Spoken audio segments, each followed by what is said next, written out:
Hi, Christy Overton Johnson here, and I've brought you to the backside of Lake Christie this morning, the not so pretty part. And this is where on the other side of the dam, we've got the beautiful still waters of Lake Christie, and this is the little overflow area.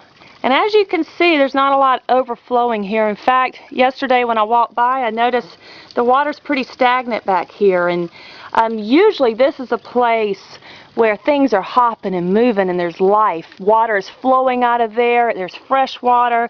The water kind of runs across these rocks, runs through those rocks and into that retention pond there and on out through the creeks and into the rivers and such. But as you can see, things are a little bit dry now, and the reason there's not a lot pouring out of this spillway pipe is because we haven't had any rain. We haven't had but maybe 2 days of rain this whole summer, and things are dry. Crops are dying, and there's, even the lake levels across on the other side of the dam there, they're low this year because we haven't had any rain. And a couple days ago I was walking past the spillway pipe and I realized that this spillway pipe represents our life. We should be so filled up that we are overflowing fresh living water into the lives of other people. But what happens is we don't fill ourselves up with God's rain. We don't fill ourselves up with His Spirit through reading the Word of God, through surrounding ourselves with other believers who will encourage us and help fill us up.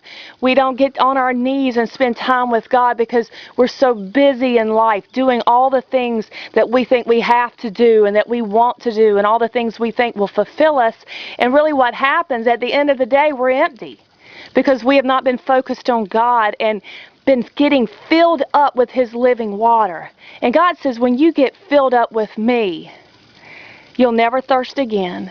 And you'll also be so full that you'll be able to overflow into the lives of others.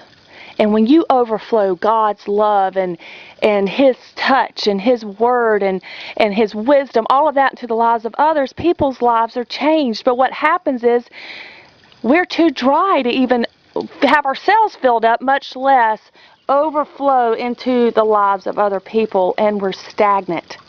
A lot of Christians are stagnant right now. We're not filled with Christ. We're not filled with His love. We're not filled with His power because we're not being Spirit-led. We're not being led by God. We're being led by our flesh, and we're empty.